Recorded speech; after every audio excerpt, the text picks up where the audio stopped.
Hi, good afternoon, and welcome to the season finale of The Hunt.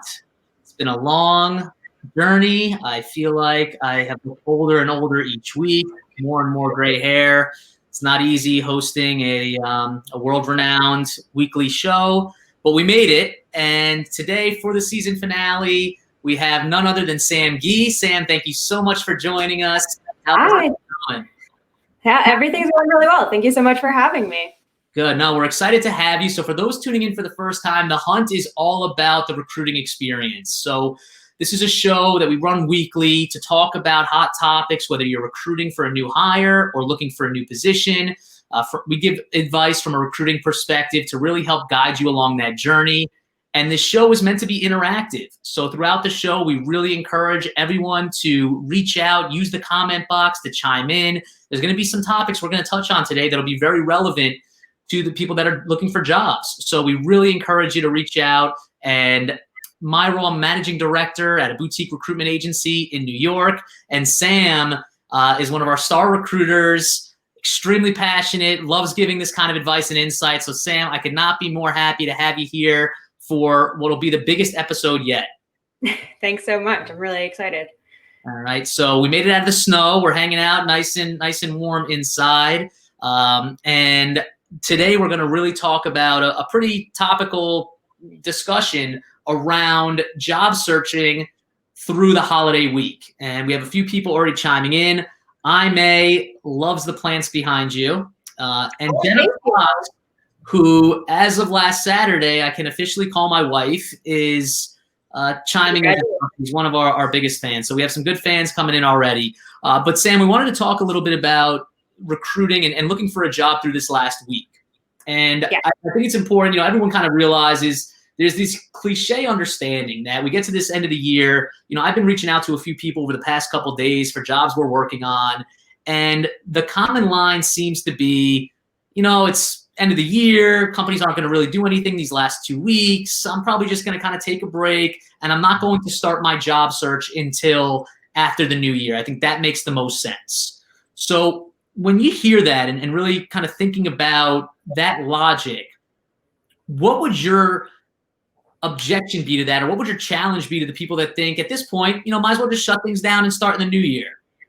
It's not even a challenge. I hear this from a lot of people I speak to as well, whether it's family, friends who are looking, or candidates I'm actually, speaking with them right now.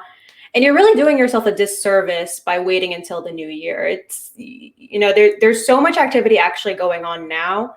And if we've learned anything from 2020, it's expect the unexpected. We're supposed to have an all-time high in February and March, and then COVID hit. There was nothing going on.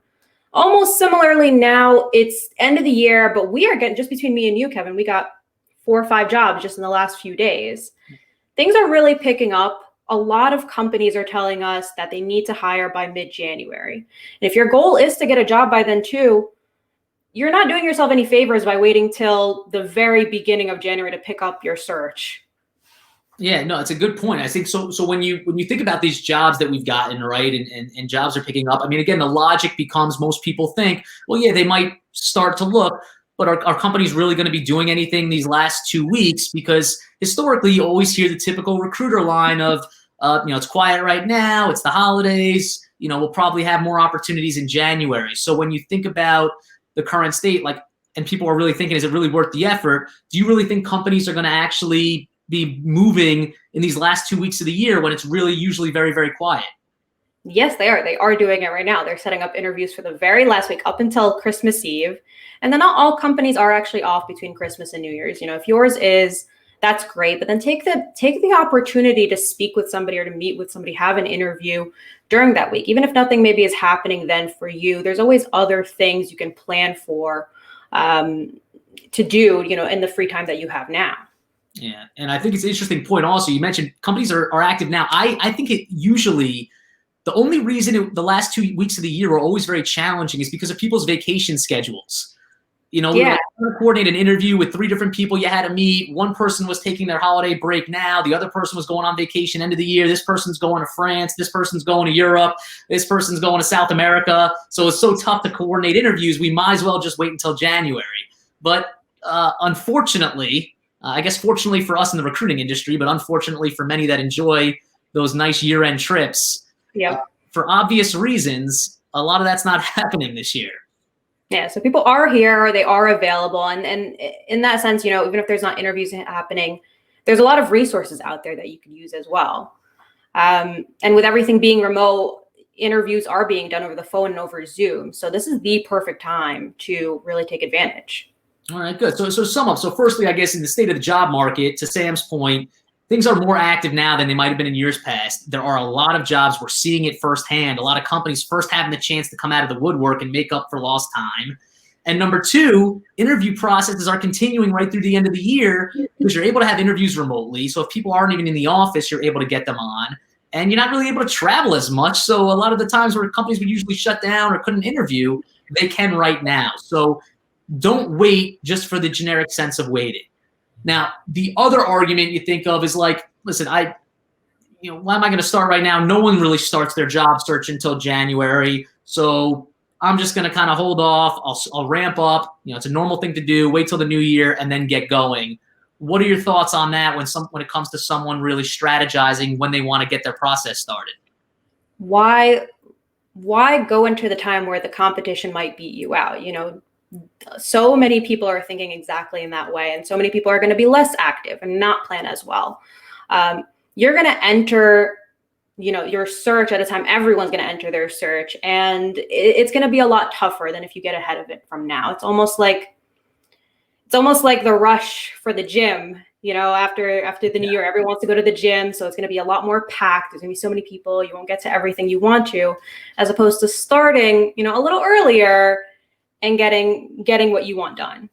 Yeah, what's worse than that, right? Yeah, everyone's ready to get in good shape after the holidays, and you go back to the gym and you get back in there that first day back, and it is packed.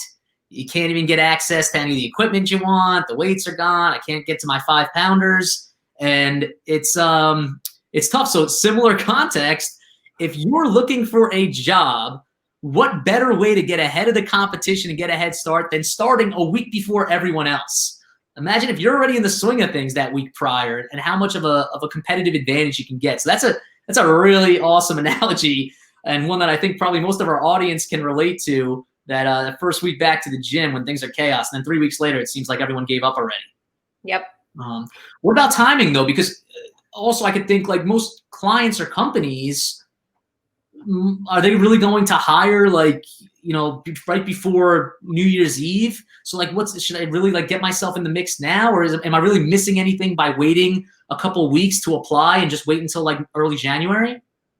Every situation is different. So, it's tough to talk to everybody about this exactly. But if you have a first interview before the new year, yeah, maybe you're not going to get hired by the new year, but at least you'll get to the second or third right after the new year starts. And you could really pick up and take off from there. It's going to be a lot easier than if you're starting just fresh in the new year when hiring managers are super busy. They're handling a lot of other things. And you're trying to set up just a first phone call with somebody as opposed to already having that done and then just, going with the motions of the rest of it. Yeah, and Eric Belkin, our other star teammate, chiming in, Eric mentions that many companies have these drop dead dates. They have to make a hire by a certain timeline. So he gives advice to people out there: look for jobs that have been open for 30 to 60 days and jump in on those. Because Sam, to your point, do we really think that after a nice long break, I don't know how the timing works out this year, but it's the 31st, and then I think the Monday is the 4th. So there's 4 or 5 days at least, not counting if companies are off for the week from Christmas to New Year's, at least 4 or 5 days, everyone's going to be away. Everything's going to be shut down. So you really think the day these hiring managers get back, they're going to jump right into the interview process? No, they're probably going to catch up. They'll regroup. They'll get back in the swing of things, have their New Year kickoff meetings, all that stuff. So if you had a chance to at least get one interview in before that, and it's a role that they really want to hire quickly, there is such an advantage there to getting ahead of the game. Absolutely. And it's not just about interviews. There's so much prep that takes place before you even get to an interview, finding out what companies you like, doing your research, taking your time really looking and not just shooting your resume everywhere. That stuff is really important, time intensive. And that's stuff you can do now when maybe things are a little bit quieter, perhaps, rather than waiting for the new year when people already have second and third rounds starting because they started their searches early on. Yeah, no, it's awesome insight. And if you're watching the show, again, it's meant to be interactive, so you can use the comment box to throw questions at us, and we're going to save time for those at the end of the show. But if you're in the job search and you're wondering how to play it, how to strategically go about this to set yourself up for success, make sure you take advantage of this forum. We'll be on for the next like 5, 6, 7 minutes. So definitely jump into that comment box, and we'll make sure we get to each of your questions. But Sam, you mentioned a really important topic, right? Prep. So for people thinking about how they want to spend, the next week and a half, if they really are entering into that job search mode, they know they're going to be starting a search. What kind of things do you think they should really focus on in that last week of the year when things are a little quieter? Right. And we can talk about things that are good for people who have been actively looking and who are a little bit more passive or just starting their search. Like I said, you don't want to shoot your resume everywhere. Really tailor and find out what your likes and dislikes are, what kind of companies you're targeting. Do your research, make a good list. I speak to so many people throughout the year who tell me they don't have time to redo their resume. You have time now. Do it now.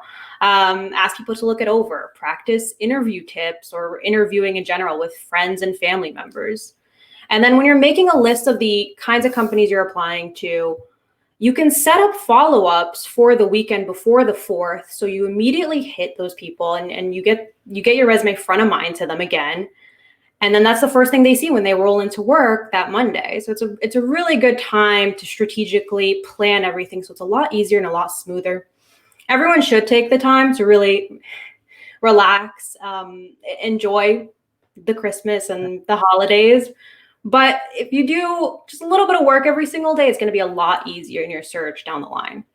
Yeah, you're so right. I mean, I can't tell you how many times I think I'm going to do something, I get too busy, I get brushed off, and I hear almost on a daily basis someone hasn't had a chance to get to their resume. They'll get to it. I have an opportunity that they're really excited about that's moving very quickly, but they can't get to the resume. They'll get it to me tomorrow, and then what happens? A week goes by, still haven't gotten to it, just been buried. There is no better time than that period, even though, like you said, enjoy yourself, relax, check out a little bit, refresh, re-energize, but definitely take advantage. There's not going to be any better time to do some of those things. Absolutely. And it goes for networking too. So many people find jobs through networking. You have a great opening right now. Happy holidays, make your intro in that sense and make it really, personable. And that was the best time when people are going to be a little turned off from work and want to just chat. Yeah, that's another strategy. I mean, we use that as recruiters, right? If it's a little slower in terms of jobs, we like to reach out, wish happy holidays, see what's going on, what's the game plan for the new year.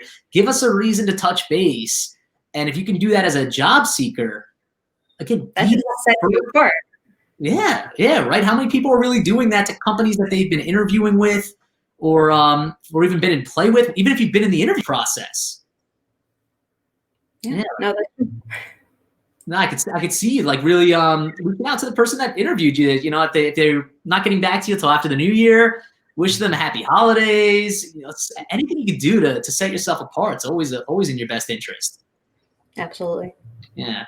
So, any other tips? I mean, thinking about heading into the new year and thinking about how someone could really hit it going. If someone's game plan is they want to start a job, they would love to start a new job by mid to late January.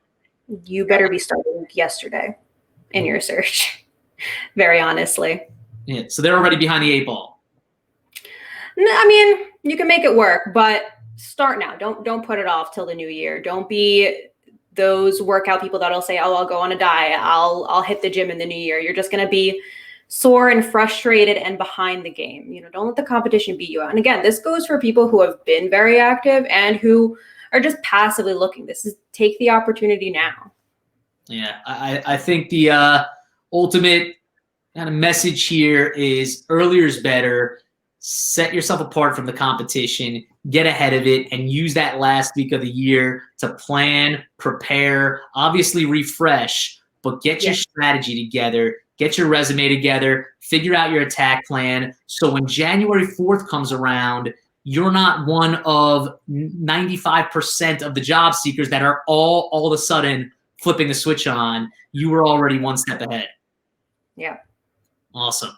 All right. Well, so if anybody has any questions, definitely now's the time. And we want to make sure we get to those. But if we don't get to them, we'll certainly catch up throughout the week. I know a lot of people watch this after it's live with their families at home. They bring the whole family together around the fireplace and make sure they watch the hunt on like family night. So from what I've heard, I think that's a big tradition. But you can always comment with questions. But Sam, I can't tell you how much I appreciate it. I mean, I think this is a really topical conversation. Did you have a good time? Hopefully you enjoyed being on. Yeah, I definitely did. LinkedIn Live is super fun. Good. All right. So you're going to be back next year, I'm sure. Absolutely. Another episode. But I just want to thank everybody for tuning in over the last 25, 30 episodes. It's really been a lot of fun for us. And from the comments we've gotten and some of the messages we've gotten on the side, being able to help people each and every week with this advice has been unbelievably rewarding. So thank you for everyone watching. Those comments have kept us going and kept us excited about doing this. And we can't wait to get into the new year and hopefully bring that much more insight and advice and everyone from the recruiting perspective. So Sam, thank you again for being part of the season finale. We really appreciate it. And thank you everybody for watching. Happy holidays. Enjoy your time. Happy holidays to everyone out there. Thank you so much for watching The Hunt. Make sure you like, comment, share this with friends and colleagues who could benefit from the advice. And no matter what, make sure you definitely follow Advice Personnel on LinkedIn to keep tabs on the content we're putting out. And definitely connect with Sam if there's anything you need from a recruiting perspective. You're looking for a job, she's always here to help. But thank you so much for watching. Everyone have a great holiday season. And we'll be back in the new year with a brand new episode and a brand new season of The Hunt. Yeah. Bye, everyone.